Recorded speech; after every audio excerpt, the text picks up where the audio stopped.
యాషువా messy యొక్క అతి పరిశుద్ధమైనటువంటి నామంలో అందరికీ షలోం. ప్రియమైనటువంటి వాళ్ళరా, యొక్క క్రిస్మస్ ముగించుకొని నూతన సంవత్సరంలోకి మనం అందరము ప్రవేశిస్తున్నాం. కాబట్టి నూతన సంవత్సరంలో దేవుడు చాలా గొప్పగా ఆశీర్వదించాలని ప్రతి ఒక్కరూ కూడా కోరుకుంటూ ఉన్నారు. కాబట్టి సర్వశక్తి గల దేవుడు ఆయన వాగ్దానం చేసినటువంటి వారు.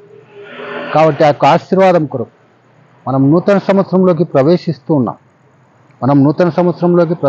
ఉన్నాం. వాక్యము మనకు వాగ్దానంగా ఇవ్వబడింది. కాబట్టి వాగ్దానంగా ఇవ్వబడినటువంటి ఒక వాక్యమును మనం ధ్యానిస్తూ ఉన్నాం.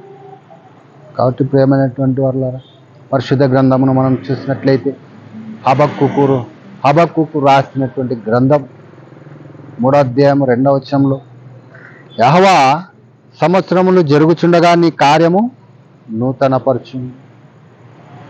సంవత్సరములు జరుగుచుండగా లేఖనమును మనం ధ్యానించున్నాం. నీ కార్యమును నూతనపరచుము. సంవత్సరములు జరుగుచుండగా దానిని తెలియజేయము. సంవత్సరములు జరుగుచుండగా నీ కార్యము నూతనపరచుము అని పరిశుద్ధ లేఖనము సెలవిచ్చుచూ ఉన్నది. కాబట్టి ప్రియమైనటువంటి వారులారా, సంవత్సరములు జరుగుచుండగా నీ కార్యమును నూతనపరచుము. కాబట్టి గతించినటువంటి కాలంలో, గత సంవత్సరంలో మనం చేసినటువంటి కార్యములను మనం జ్ఞాపకం చేసుకోవాలి. దేవుడు తన కార్యమును నూతనపరుచుచున్నాడు. దేవుడు తన కార్యము సంవత్సరములను నూతనపరుచుతున్నాడు, తన కార్యములను నూతనపరుచుతున్నాడు. కానీ గత సంవత్సరం గడిచిన కాలంలో మనం చేసినటువంటి ఆ యొక్క ప్రతి విధమైనటువంటి కార్యములను మనము ధ్యానించుకోవాలి, గమనించుకోవాలి. అందుకే కీర్తనల 77వ అధ్యాయం 11వ వచనంలో, కీర్తనాల గ్రంథము 77వ అధ్యాయము 11వ వచనము ఇలాగ సెలవిచ్చింది, యెహోవా చేసిన కార్యములను, పూర్వము జరిగిన నీ ఆశ్చర్య కార్యములను నేను మనస్సుకు తెచ్చుకున్నాను.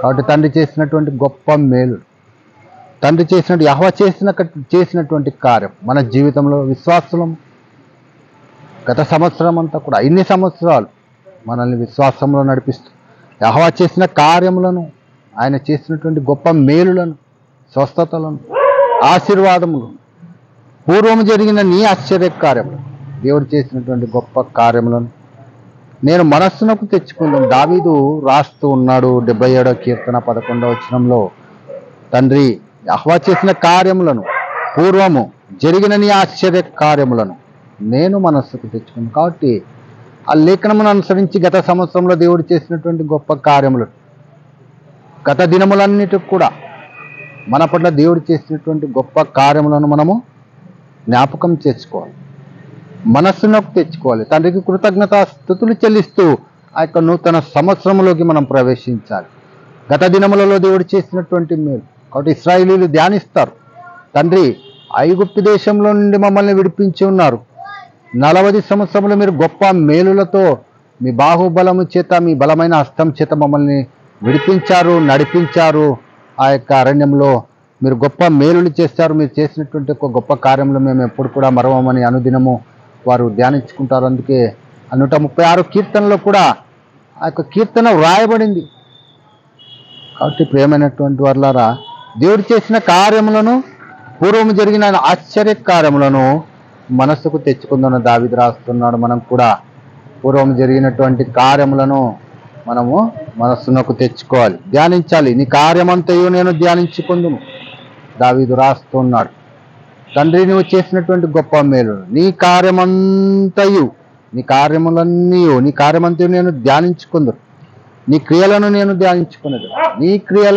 ధ్యానించుకునేదను. కాబట్టి దేవుడు చేసినటువంటి క్రియలను మనం ధ్యానించుకోవాలి. గత సంవత్సరంలో దేవుడు చేసినటువంటి మేలులను ధ్యానించుకోవాలి. దేవా నీ మార్గము పరిశుద్ధమైనది, దేవుని వంటి మహాదేవుడు ఎక్కడ ఉన్నాడు? 77వ కీర్తన 13వ వచనం. దేవా నీ మార్గం పరిశుద్ధమైనది. కాబట్టి ఒకవేళ మనము ఆ యొక్క మార్గంలో నడవకుండా తప్పిపోయినట్లయితే ఈ నూతన సంవత్సరంలో ఒక తీర్మానం చేసుకోవాలి. దేవా నీ మార్గము పరిశుద్ధమైనది, దేవుని వంటి మహాదేవుడు ఎక్కడ ఉన్నాడు? కాబట్టి ఒక తీర్మానంతో ఒక నూతన సంవత్సరంలోకి మనము ప్రవేశించాలి. కాబట్టి ప్రియమైనటువంటి వారులారా, ఒక నూతన సంవత్సరంలోకి మనము వాగ్దానంతో ప్రవేశించాలి. కాబట్టి 90వ కీర్తన 16వ వచనం ఇలాగ సెలవిచ్చుచున్నది. 90వ కీర్తన 16వ వచనం, నీ సేవకులకు నీ కార్యమును కనపరచుము, వారి కుమారులకు నీ ప్రభావము చూపించు. నువ్వు దేవుని యొక్క సేవకులు, అనుదినము విజ్ఞాపన చేస్తున్నావు, విశ్వాసంలో నడుస్తున్నావు, కాబట్టి దేవుని సేవిస్తూ ఉన్నావు, కాబట్టి నువ్వు ఆరాధిస్తున్నావు, ఆయన సాగిలపడుతున్నావు, ఆయన కృతజ్ఞతా స్తుతులు చెల్లిస్తున్నావు. కాబట్టి ఈ సేవకులు నీ కార్యము కనపరచు. కాబట్టి మీరు విశ్వాసంలో ఉన్నారు, ప్రార్థనలో ఉన్నారు, లేఖనములు ధ్యానిస్తున్నారు, దేవుడు చేసినటువంటి కార్యములను బట్టి కృతజ్ఞతా స్తుతులు చెల్లిస్తున్నారు. కాబట్టి నీ కార్యమును కనపరచు. రాబో దినములలో ఆ యొక్క నూతన సంవత్సరంలోకి మనం ప్రవేశిస్తున్నాం. జరగబో కార్యములను నూతన సంవత్సరంలో రాబో దినములలో జరగబో కార్యములను ఆయన ముందుగానే మనకు తెలుపుతానని వాగ్దానం, ఒక వాగ్దానం. వారి కుమారులకు నీ ప్రభావము చూపించు. నీ పిల్లలు ఆయన యొక్క ప్రభావమును వారు చూస్తారు. కాబట్టి ఇది ఒక వాగ్దానం, ఇది ఒక వాగ్దానం. అందుకే 90వ కీర్తన 17వ వచనంలో, మా దేవుడైన యెహోవా ప్రసన్నత మా మీద నుండును గాక, మా చేతి పనిని మాకు స్థిరపరచుము, మా చేతి పనిని స్థిరపరచు. కాబట్టి ప్రియమైనటువంటి వారులారా, అక్కడ నూతన సంవత్సరంలో ఒక వాగ్దానం, మరి ఒక వాగ్దానం, మా చేతి పనిని మాకు స్థిరపరచు. మా దేవుడైన యెహోవా ప్రసన్నత మా మీద నుండును గాక. గత దినములలో ఒకవేళ మనము ఆయనకు విరుద్ధంగా మనం ఏదైనా కార్యం జరిగించి దూరమయ్యామేమో పరిశీలించుకోవాలి. అందుకే నూతన సంవత్సరములో ఆయన ప్రసన్నత మా మీద నుండును గాక, మా చేతి పనిని మాకు స్థిరపరచు. ఇది ఒక వాగ్దానం, మా చేతి పనిని స్థిరపరచుము, మా చేతి పనిని స్థిరపరచు. ఇది ఒక వాగ్దానం. కాబట్టి ఏమైనటువంటి వాళ్ళరా, మా చేతి పనిని స్థిరపరచుము. ఒక నూతనమైనటువంటి వాగ్దానం, నూతన సంవత్సరంలో ఒక నూతనమైనటువంటి వాగ్దానం. అందుకే కీర్తన 103:10, మన పాపములను బట్టి మనకు ప్రతీకారం చేయలేదు ఆయన. గత దినములలో మనం చేసినటువంటి ఆ యొక్క దుష్ట క్రియలేమో లోకంలో ఉన్నటువంటి వారు మనం చేసినటువంటి ఆ యొక్క క్రియలను బట్టి ఆయన మనకు ప్రతిఫలం ఇవ్వలేదు. అందుకే మనం సజీవులుగానే మనము ఆ యొక్క నూతన సంవత్సరంలోకి ఆయన యొక్క ఆశీర్వాదంతో ప్రవేశిస్తున్నాం. కాబట్టి మన పాపములను బట్టి మనకు ప్రతీకారం ఆయన చేయలేదు, మన దోషములను బట్టి మనకు ప్రతిఫలము ఇవ్వలేదు, మన దోషములను బట్టి మనకు ఆయన ప్రతిఫలము ఇవ్వలేదు. కాబట్టి ప్రియమైనటువంటి వారులారా, ఒక వాగ్దానం, నూతనమైనటువంటి వాగ్దానం. నూతన సంవత్సరంలోకి మనం ప్రవేశిస్తున్నాం. కాబట్టి ఆయన ఎన్ని వాగ్దానాలు ఇస్తున్నాడు. ఆయన మొదటి వాగ్దానం ఏమని ఇచ్చాడు? 60 సంవత్సరం లేదా 70 సంవత్సరంలో నీకు ఆయుష్. రెండవ వాగ్దానం ఇచ్చాడు, నీ కార్యమంతా నేను ధ్యానించుకుందును, నీ క్రియలను నేను ధ్యానించుకుందును. నువ్వు ధ్యానించుకొని ఆయన మార్గం పరిశుద్ధమైనది ఎంచి, ఆయన సర్వశక్తి గల దేవుడని ఎంచి, నీ సేవకులకు నీ కార్యమును కనపరచు. నువ్వు ఆయన మార్గంలో నచ్చినట్లయితే జరగబో కార్యమును, రాబో సంవత్సరం జరగబో కార్యమును ఆయన నీకు ముందుగానే చెప్తానని ఒక వాగ్దానం. కాబట్టి 90వ కీర్తన మరి ఒక వాగ్దానం, మా దేవుడైన యెహోవా ప్రసన్నత మా మీద నుండును గాక, మా చేతి పనిని మాకు స్థిరపరచుము. కాబట్టి స్థిరమైనటువంటి చేతి పని లేనటువంటి వారికి ఒక వాగ్దానం ఇస్తూ ఉన్నాడు ఆయన. ఈ దినములలో కూడా తండ్రి, మా చేతి పనిని మాకు స్థిరపరచుము. కాబట్టి మన పాపమును బట్టి మనకు ప్రతీకారం చేయలేదు, ఒక ఆశీర్వాదం కార్యం, ఒక గొప్ప వాగ్దానం. ఇది ఒక ఆశీర్వాదం మనం చూస్తున్నాం. కాబట్టి మనం సజీవుల లెక్కలో ఉన్నాం. మన పాపములను బట్టి మనకు ప్రతీకారం చేయలేదు, మన దోషములను బట్టి మనకు ప్రతిఫలము ఇవ్వలేదు. అవును ప్రియమైనటువంటి వారు, పాపములను క్షమించేటువంటి దేవుడు, గొప్ప దేవుడు, రక్షకుడు, ప్రభు అయినటువంటి యెహోవా మెస్సీయ వారు. కాబట్టి ఆయన మన పాపములకు ప్రతిఫలం ఇవ్వలేదు. అందుకే మనం గొప్పగా జీవిస్తూ ఉన్నాం ఆయనలో. కాబట్టి భూమి కంటే 103వ కీర్తన 11వ వచనం, భూమి కంటే ఆకాశం ఎంత ఉన్నతముగా ఉన్నదో ఆయన యందు భయభక్తులు గల వారి ఎడల ఆయన కృప అంత అధికముగా ఉన్నది. ఇది ఒక వాగ్దానం, కృప. ఆయన పాపములను బట్టి మనకు ప్రతీకారం ఇవ్వలేదు, మన దోషం బట్టి మనకు ప్రతిఫలము ఇవ్వలేదు. మరియు కృప చూపు దేవుడు ఆయన. భూమి కంటే ఆకాశం ఎంత ఉన్నతముగా ఉన్నదో ఆయన యందు భయభక్తులు గల వారి ఎడల ఆయన కృప అంత అధికముగా ఉన్నది. ఇది ఒక వాగ్దానం. కాబట్టి ప్రేమైనటువంటి వారు, ఎన్ని వాగ్దానాలు ఇస్తున్నాడు సర్వశక్తి గల దేవుడు. ఒక నూతన సంవత్సరములు జరుగుచుండగా ఆయన తన కార్యమును నూతనపరుచుతున్నాడు. ఆయన తన కార్యమును ఎలాగ నూతనపరుచుతున్నాడు? మన దోషములను ఆయన లెక్కించలేదు, మన పాపంలో ఆయన లెక్కించలేదు. ఆయన తన కార్యమును ముందుగానే రాబో సంవత్సరంలో ముందుగానే తన సేవకులకు తన కార్యములను తెలియచేయవాడు. ఆయన ఆయన భూమి కంటే ఆకాశం ఎంత ఉన్నతముగా ఉన్నదో ఆయన ఎందుకు భయభక్తులు గలవారు ఆయన కృప అంత అధికముగా ఉన్నది. కాబట్టి మనము గొప్ప మేలులను చూడగలము రాబో సంవత్సరంలో 2025 సంవత్సరంలో. అందుకే 143వ కీర్తన, ఆ యొక్క 143 కీర్తన 11వ వచనము మనము ఒకవేళ విశ్వాసులు ఎవరైనా వ్యాధిగ్రస్తులు అయినటువంటి వారు ఉంటే వారికి ఒక వాగ్దానం ఇస్తున్నాడు. యెహోవా నీ నామమును బట్టి నన్ను బ్రతికింపుము, నీ నీతిని బట్టి నా ప్రాణము శ్రమల నుండి తప్పింపుము. ఇది ఒక వాగ్దానం. యెహోవా నీ నామమును బట్టి నన్ను బ్రతికింపు. మన దినములు అన్ని కూడా ఆయన ఇచ్చినటువంటి మహా గొప్ప కృప. కాబట్టి ఆయన కృపలో మనం జీవిస్తున్నాం. కాబట్టి నీ నామమును బట్టి నన్ను బ్రతికింపు. ఈ మాటను మనం చెప్పవలసి ఉన్నది. తండ్రి నీ నామమును బట్టి మమ్ము బ్రతికింపుము. అందుకే యెషయా గ్రంథం 1:16లో మిమ్మల్ని కడుగుకొనుడి, గత దినములలో మీరు చేసిన పాపములను నిమిత్తమై పశ్చాత్తాపడు, శుద్ధి చేసుకొనుడి, మీ దుష్క్రియలు నాకు కనబడకుండా వాటిని తొలగింపుడి. కాబట్టి ఏం చేయాలి? మనము ఏం చేయాలి? యెషయా గ్రంథం 1:16లో గత దినములలో గత సంవత్సరములలో మనము చేసినటువంటి పాపములను కడుక్కొనుడి, శుద్ధి చేసుకొనుడి, మీ దుష్క్రియలు నాకు కనబడకుండా వాటిని తొలగించుకొనుడి. కాబట్టి ఇటు మహా గొప్ప కృపగల దేవుడు ఆయన సెలవిస్తున్నాడు. ఈ యొక్క 2024 సంవత్సరంలో మనం ఏదైనా విరుద్ధంగా చేసి ఉంటే వాటిని కడిగి వేసుకునుడి, శుద్ధి చేసుకునుడి, మీ దుష్క్రియలు నాకు కనపడకుండా వాటిని తొలగించుకునుడి అని సెలవిస్తున్నాడు. అందుకే యెషయా గ్రంథం 64:9లో యెహోవా అత్యధికంగా కోపపడకుము, మేము చేసిన దోషము నిత్యము జ్ఞాపకం చేసుకొనకుము, చిత్తగించుము, చూడము, దయచేయము, మేమందరము నీ ప్రజలమే కదా. ఒకవేళ మనం పాపమును ఒప్పుకొని వాక్యం ఏమని సెలవిస్తుంది?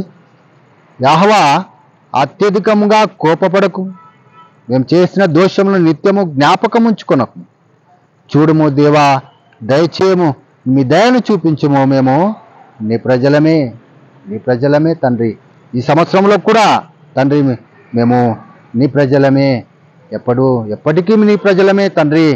మేము మీ నామమును ఒప్పుకున్నటువంటి వారం, ఆయన నామంలో బాప్తిసం పొందినటువంటి వారం, ఆయన నామం మీద విశ్వాసం ఉంచినటువంటి వారం, ఆయన యొక్క జనము, అబ్రహాం యొక్క సంతానం. కాబట్టి విశ్వాసం ఉంచినటువంటి వారం తండ్రి, మేము నీ జనమే, కాబట్టి మా పట్ల జాలి చూపుము, నీ ప్రజలమే కదా అని యెషయా 64:9 సెలవిస్తూ ఉన్నది.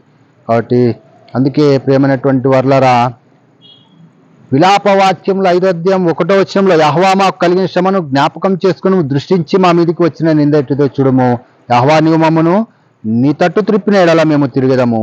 అవును ప్రభువా, గత సంవత్సరంలో మేము నీ వైపు తిరగలేదేమో, లోకంలో ఉన్నామేమో. ఈ సంవత్సరమైనా యొక్క 2025 సంవత్సరంలో అడుగు పెడుతున్నాం. నీవు మమ్మను నీ తట్టు త్రిప్పిన ఎడల తండ్రి, లోకంలో ఉన్నామేమో, ఐహిక విచారంలో తండ్రి లోక సంబంధంగా మేము జీవించామేమో, నీవు మమ్మను నీ తట్టు త్రిప్పినడల. కాబట్టి ఒకడు పడుటైనను లేచుటైనను వాని వశంలో లేదు. కాబట్టి తండ్రి విజ్ఞాపన చేయాలి, తల్లిదండ్రులు పిల్లల కొరకు విజ్ఞాపన చేయాలి. కాబట్టి పిల్లలు ఆయనకు విజ్ఞాపన చేయాలి. తండ్రి మేము లోకంలో ఉన్నాం, కానీ లోకం వైపు తిరగకుండా మమ్మను నీ తట్టు త్రిప్పినడల మేము తిరగదము, మా పూర్వస్థితి మరలా మాకు కలగజేయము. తండ్రి ఆ యొక్క విశ్వాసంలో, బలమైనటువంటి స్థిరమైనటువంటి యొక్క విశ్వాసంలో మనం నిలవబడాలి. కాబట్టి ఇది మనము ఆ యొక్క లేఖనము మన పట్ల నెరవేర్చబడాలి, అప్పుడు మనం విశ్వాసం. అందుకే నీవు మమ్మను నీ తట్టు త్రిప్పిన ఎడల, ప్రభువా తండ్రి మమ్మల్ని నీ వైపు త్రిప్పుకొనము, మేము నీ ప్రజలము, మా పాపములను క్షమించు, మా దోషములను క్షమించు, మా వ్యాధులను బాగు చేయు. కాబట్టి నువ్వు జాలిగల గొప్ప కృపగల దేవుడు. కాబట్టి మమ్మల్ని మేము శుద్ధి చేసుకుంటాం, విడిచిపెడుతున్నాం, ఒప్పుకుంటున్నాం, పాపము క్షమించే దేవుడు. కాబట్టి నూతన సంవత్సరంలోకి ఒక గొప్ప వాగ్దానాలు ఇవ్వబడ్డాయి మనకి. కాబట్టి యొక్క వాగ్దానాలతో మనము ఆ యొక్క నూతన సంవత్సరంలోకి అడుగు పెట్టాలని ప్రతి ఒక్కరి కొరకు సర్వశక్తి గల దేవుణ్ణి విజ్ఞాపన చేస్తూ వస్తున్నాం. కాబట్టి ప్రియమైనటువంటి వాళ్ళ ఎన్ని గొప్ప వాగ్దానాలు ఇవ్వబడ్డాయి మనకు. కీర్తనలు 77:11లో నీ ఆశ్చర్య కార్యములను నేను మనస్సుకు తెచ్చుకొందును, నీ కార్యములన్నిటినీ నేను ధ్యానించుకొందును. తర్వాత నీ మార్గము పరిశుద్ధమైనది, నీ వంటి సర్వశక్తి గల దేవుడు లేడు, నీ సేవకులకు నీ కార్యమును కనపరచుము. రాబో దినములలో తన సేవకులకు తన కార్యమును కనపరిచే దేవుడు, వారి పిల్లలకు నీ ప్రభావమును చూపించుము. ఇది గొప్ప వాగ్దానం.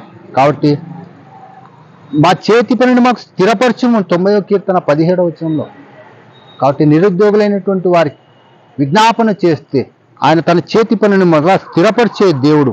కాబట్టి ఇది గొప్ప వాగ్దానం.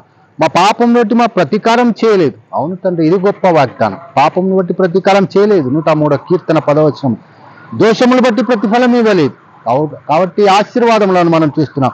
మరి ఒక సంవత్సరమును మనం చూస్తూ ఉన్నాం. అవును ప్రియమైనటువంటి వారులారా, 143వ కీర్తన, నీ నామమును బట్టి మనము బ్రతికింపు. ఇది గొప్ప వాగ్దానం. శ్రమలో నుండి మమ్మల్ని తప్పింపు. ఈ గత సంవత్సరం అంతా తప్పించాడు. రాబో సంవత్సరం కూడా శ్రమలో నుండి ఆయన మనను తప్పిస్తాడు. కాబట్టి యెషయా 1:16లో ఆ లేఖనం మనం నెరవేర్చవలసి ఉన్నది. మిమ్మల్ని కడుగుకొనుడి, శుద్ధి చేసుకొనుడి. కాబట్టి మన పాపములను క్షమించరాగున మన దృష్టిలు కనబడకుండా వాటిని తొలగింపుడి. కాబట్టి దేవుని యొద్దకు రండి, అప్పుడు ఆయన మీ యొద్దకు వచ్చును. ఆయన సన్నిధికి రావాలి. మన దృష్టిలు కనబడకుండా వాటిని తొలగించుకొని ఆయన సన్నిధికి 2025వ సంవత్సరంలో ప్రవేశించలాగున ఆయన మహిమగల పాదములకు కృతజ్ఞతాస్తుతులు చెల్లిస్తూ హబక్కూకు రాయబడినటువంటి 3వ అధ్యాయం 2వ వచనంలో, సంవత్సరములు జరుగుచుండగా నీ కార్యము నూతన పరుచుము. ఆయన తన కార్యములను మన పట్ల నూతన పరుస్తూ గొప్ప వాగ్దానాలు ఆయన ఇస్తూ ఉన్నాడు. కాబట్టి వాక్యము విన్నటువంటి ప్రతి ఒక్కరి నిమిత్తము ఆయన గొప్ప కార్యములు జరిగించాలని, స్వస్థతలు దయచేయాలని, చేతి పనిని స్థిరపరచాలని, ఆశీర్వదించాలని, దీవించాలని ఆయనను కోరుకుంటూ మీ అందరి గురించి విజ్ఞాపన చేస్తూ, వాక్యం విన్నటువంటి ప్రతి ఒక్కరి కొరకు విజ్ఞాపన చేస్తూ మీరు అందరు గొప్పగా ఆశీర్వదింపబడాలని విజ్ఞాపన చేస్తూ ఈ యొక్క వాక్యమును ముగిస్తూ అందరికీ షలోం తెలియచెప్తూ ఆయన మహిమగల పాదముల కృతజ్ఞతాస్తుతులు చెల్లిస్తూ అందరికీ షలోం.